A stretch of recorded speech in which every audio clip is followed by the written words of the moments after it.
tentang menjamu tamu dengan kurma dan air bening. Ya, air bening ya, bukan air putih ya. Kalau air putih sih susu. Nah, ini air bening. Nah, ya cuman kita bilangnya itu air putih gitu. Nggak apa-apa aja sih, namanya juga istilah. Ya, jadi adik-adik harus ini ada catatan penting. Al-ma'ani awsa'u minal ibarah. Ini silakan dicatat. Ini kaidah penting dalam kita beragama ya. Al-ma'ani awsa'u minal ibarah. Makna itu lebih luas daripada tekstual atau apa yang diucapkan.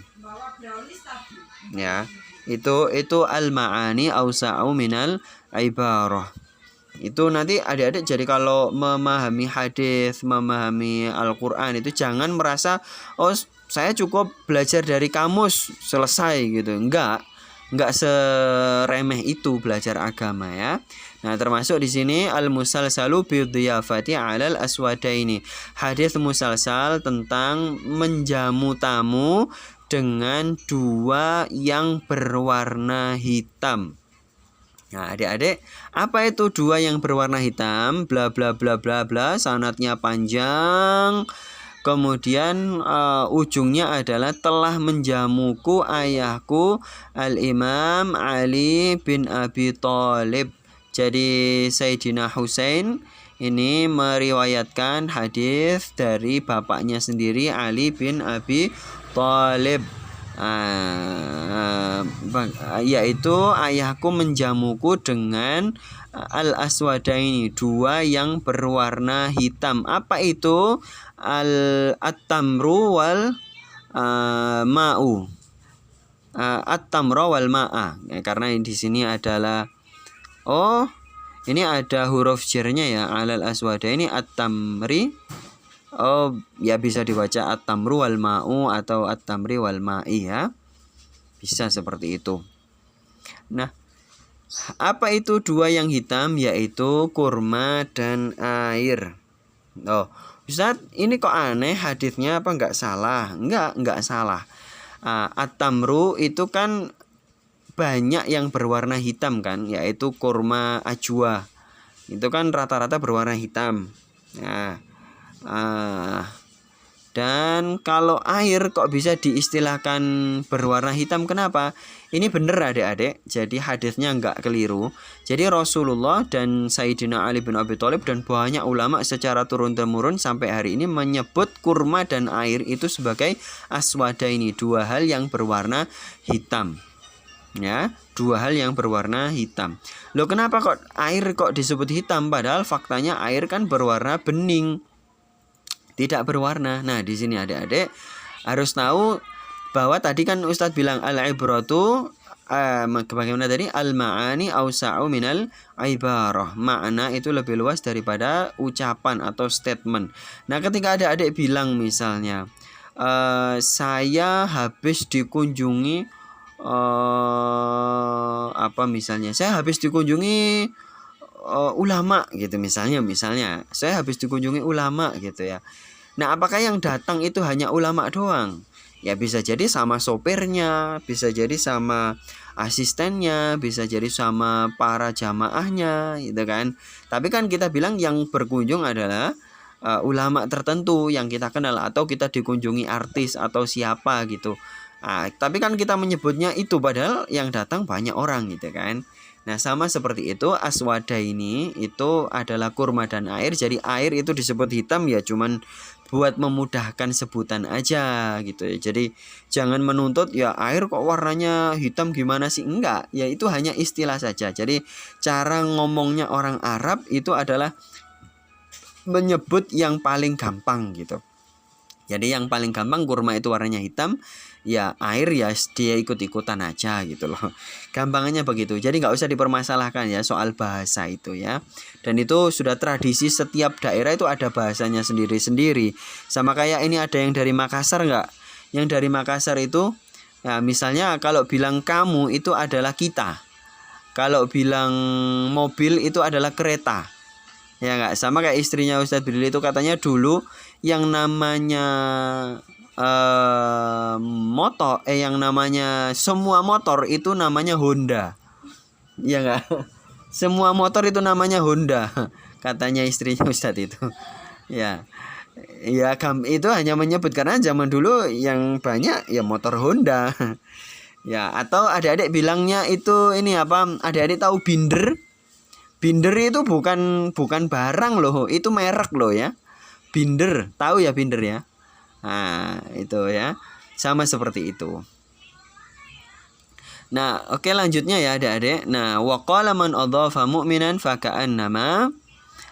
Ternyata ini kata Ali bin Abi Thalib, Rasulullah juga menjamu saya dengan kurma dan air. Kemudian Rasulullah bersabda. Nah, ini yang penting ini ya. Ini yang penting. Jadi adik-adik silakan dicatat ini hadisnya panjang ya, agak panjang. Jadi kayaknya malam hari ini cukup dengan ini saja. Sudah capek adik-adik, sudah boring kayaknya. Wa qala sallallahu alaihi wasallam man adhafa mu'minan faka'annama adhafa adama. Siapa yang menjamu orang yang beriman faka'annama adhafa adama, maka dia seperti menjamu Nabi Adam. Loh, ini loh luar biasanya pahala menjamu tamu. Ya, jadi kalau ada tamu apapun urusannya, sekalipun nanti itu urusan bisnis ya, sebisa mungkin ngeluarin apa aja. Ya entah itu makanan, entah itu cemilan, pokoknya tamu yang datang ke rumah kita atau berkunjung ke kita, siapapun itu kita jamu. Itu pahalanya kayak kita menjamu Nabi Adam alaihi salam. Ya. Silakan dicatat itu keutamaan menjamu ya, penting sekali adik-adik. Kemudian yang selanjutnya kita ulangi lagi ya, mohon maaf. Waqala man adhafa mu'minan faka'annama adhafa Adam. Siapa yang menjamu orang yang beriman, maka dia seperti menjamu Nabi Adam. Man adhafa mu'minaini faka'annama adhafa Adam wa Hawa. Siapa yang menjamu dua orang beriman, seolah-olah dia itu menjamu Nabi Adam dan Hawa istri beliau.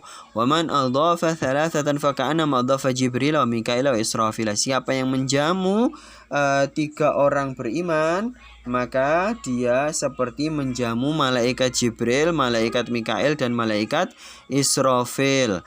Wa man adhafa arba'ata faka'annama qara'a Taurata wal Injil waz Zabura wal Furqana. Siapa yang menjamu empat tamu, maka dia seperti membaca Taurat, Injil, Zabur dan Al-Qur'an yang disebut dengan Al-Furqan.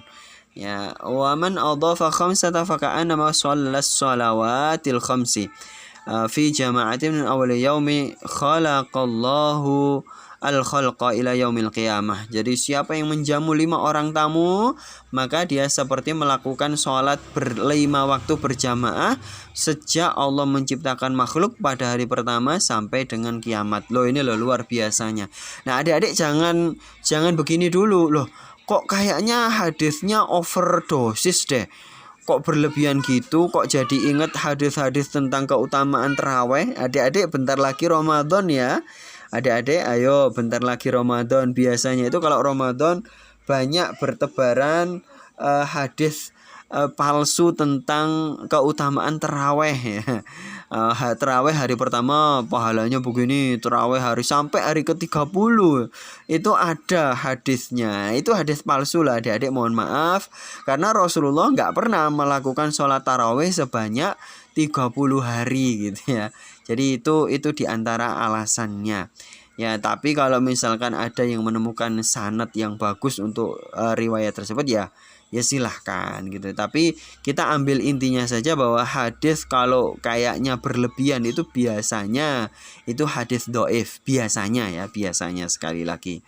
Nah, kalau hadis ini gimana? Ya menurut Ustadz Brili ya kita ikutin saja penjelasan dari Imam yaitu Syekh Yasin Padang ini tadi. Di sini ternyata hadis ini palsu loh adik-adik. Ternyata hadis ini palsu gara-gara sanadnya. Tapi jangan kemudian ditolak mentah-mentah ya. Sebab bisa jadi ada sanad lainnya. Ya. Jadi ada sanad yang lainnya. Tapi pada intinya adalah kita harus menjamu tamu gitu loh. Jadi kalau kita membaca hadis-hadis yang yang doif, yang maudhu, bahkan yang palsu, itu tetap ambil sisi positifnya ya, jangan dibuang mentah-mentah ya, tetap ambil sisi positifnya kalau memang itu baik ya. Kalau jelek ya jangan dipakai gitu kan. Nah ini nanti hadisnya lanjut ya, sampai siapa yang menjamu 10 orang maka Allah menuliskan baginya ya asyarata ya, kataballahu lahu ajraman shalla wa shoma wa hajja wa tamara ila yaumil qiyamah. Allah akan menuliskan baginya pahala orang yang sholat, puasa, haji dan umroh sampai kiamat. Ya makanya ini hadis kayaknya berlebih-lebihan gitu ya. Tapi kita ambil sisi positifnya, kita harus menjamu tamu siapapun itu ya. Siapapun itu yang datang ke kita jamu, kita hormati ya, walaupun sekedar kita kasih kurma dan air minum ya. Tapi adik-adik, nampaknya sudah boring, rasanya sudah cukup. Kapan lagi kita sambung hadis yang ke-5 dan ke-6.